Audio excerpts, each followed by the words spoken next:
Olá, gente, tudo bem? Aqui quem fala é o Arthur e hoje a gente vai fazer um exercício sobre trigonometria. Diga-se de passagem, um exercício bem clássico, tá? Então a gente quer calcular o seno, o cosseno e a tangente, no caso em que o ângulo que a gente está querendo calcular é 8π sobre 3, certo? Bom, primeiramente repare que 8π sobre 3 é mais do que 2π, então é mais do que uma volta completa. Bom, quanto mais, quanto que a gente passou de uma volta completa, é isso que a gente vai calcular. Então, primeiramente a gente vai calcular esse cara, 8π sobre 3 menos 2π. Fazendo essa conta, a gente tem que é 2π sobre 3. Portanto, 2π sobre 3 mais 2π dá 8π sobre 3, tá bom?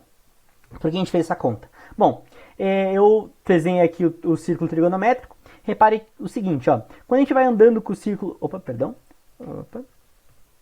Quando a gente vai andando em cima do círculo trigonométrico aqui, certo? A gente vai, para em um pontinho aqui, por exemplo, nesse cara aqui. A gente projeta em x... E a gente tem o cosseno do ângulo formado aqui, né? O cosseno desse ângulo formado. E quando a gente projeta em y, a gente tem o seno do ângulo formado ali, certo?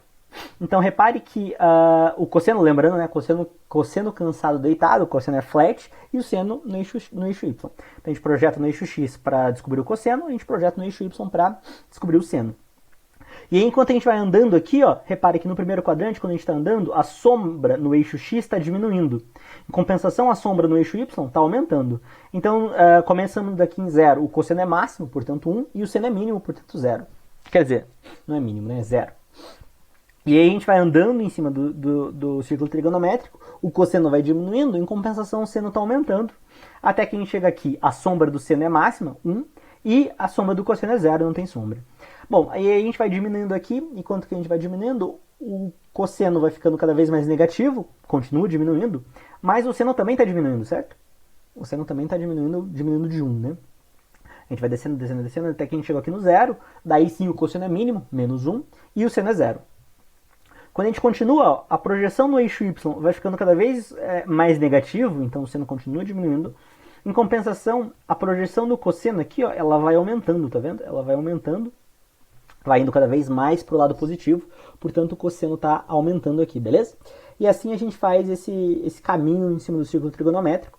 Quando a gente chega aqui, ó, quando a gente chega aqui de volta, no 0, ou no 2π, né, a volta completa, o seno e o cosseno zeram, eles esquecem que você já deu uma volta completa e aí começa a contagem tudo de volta.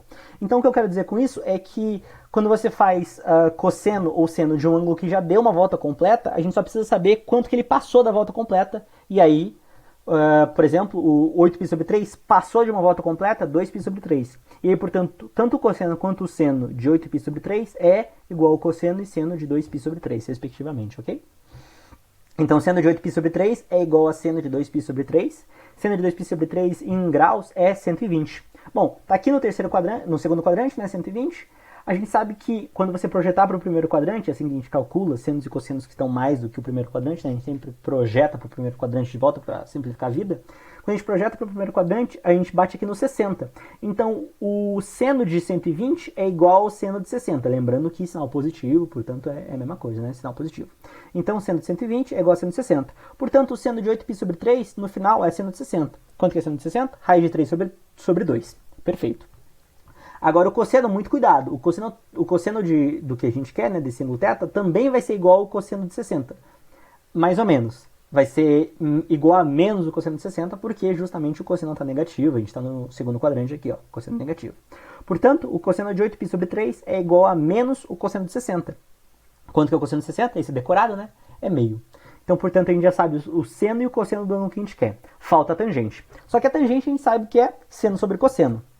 Então, vamos lá?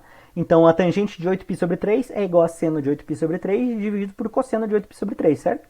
Da tela passada, seno de 8π sobre 3 é raiz de 3 sobre 2 e cosseno é menos meio. Então, dá raiz de 3 sobre 2 dividido por menos meio. Fazendo essa divisão, a gente tem menos raiz de 3. Então, fechou. Esse é a tangente do ângulo que a gente quer, né? Repare que deu negativo, né? E é esperado mesmo que no segundo quadrante a tangente desse negativo, tá bom? Bom, tá aí um exercício de trigonometria. Esse exercício é bem clássico, tá? Ele vai te dar um ângulo que pode ter passado de 2π ou não, pode cair em qualquer quadrante. E aí você precisa calcular o seno, o cosseno e a tangente. A ideia é sempre projetar para o primeiro quadrante e tomando o devido cuidado com relação aos sinais, né? Então, de novo, esse é um exercício bem clássico. Recomendo que vocês treinem bastante esse tipo de exercício, ok? Bom, obrigado pela atenção e bons estudos.